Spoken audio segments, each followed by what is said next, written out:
তো বন্ধুসকল, মই হাতীমা আজি আকৌ পুনৰে আপোনালোকৰ মাজলৈ উপস্থিত হ'লোহি। আজি মই নিজৰে খেতিত গোবৰ সিঁচি আছোঁ। যোৱাকালি 1 ট্ৰাক গোবৰ পেলোৱা হৈছে।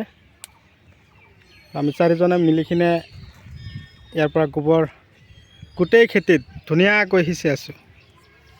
এইটো খেতিত জিকা লগাম বুলি ভাবিছোঁ বৰ্ষাকালীন।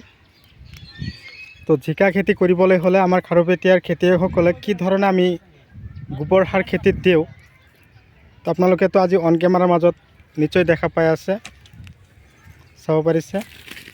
কেনেকুৱা মাৰিব লাগে চাওক গোবৰ।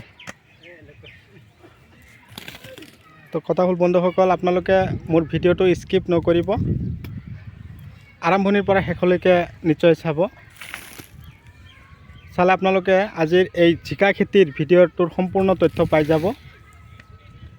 ইয়াৰ লগতে যেতিয়া গোবৰ খেতিত সিঁচা শেষ হৈ যাব, তাৰপিছত আমি খেতিত কি কি ৰাসায়নিক সাৰ দিম, আজিৰ এই ভিডিঅ'টোৰ মাজত আপোনালোকৰ লগত আলোচনা কৰিম। যদি আপোনালোকে মোৰ চেনেলৰ এতিয়াও নতুন ভিউৱাৰ্ছ হিচাপে আছে, তেনেহ'লে মোৰ চেনেলটো ছাবস্ক্ৰাইব কৰি দিব আৰু কাষত থকা বেল ঘণ্টিটো লাহেকৈ বজাই দি আপোনালোকে মোক আগুৱাই যোৱাত সহায় কৰিব। তো ইয়াত অলৰেডি ধৰক এক বিঘা মাটি আছে। 1 বিঘা মাটিত আমি অলৰেডি 1 ট্ৰাক গোবৰ আমি আগতীয়াকৈ পেলাই দিওঁ।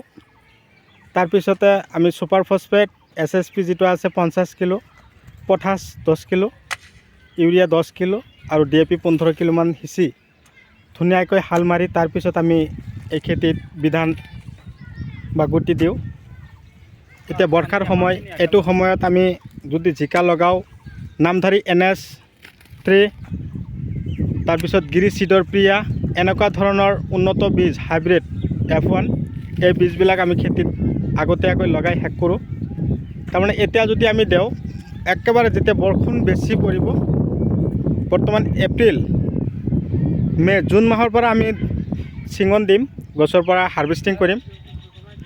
সেইকাৰণে আমি আজি এনেকুৱা ধৰণৰ পদক্ষেপ হাতত লৈছোঁ। মই নিজেও কাম কৰি আছোঁ, চাওক ভৰিত একদম পূৰা গোবৰ লাগি আছে।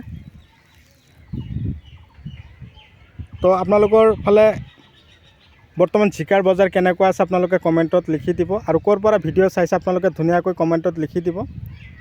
যিমান পাৰে আপোনালোকে চাওক ভিডিঅ'টো, তাৰ লগতে বেলেগকো চোৱাৰ সুবিধা কৰি দিয়াৰ কাৰণে আপোনালোকে মোৰ ভিডিঅ'টো শ্বেয়াৰ কৰিব। আপোনালোকে চোৱাৰ লগতে বেলেগকো যাতে চোৱাৰ কাৰণে সুবিধা কৰি দিয়ে। তো এতিয়া মই নিজেও কামত ব্যস্ত হৈ আছোঁ।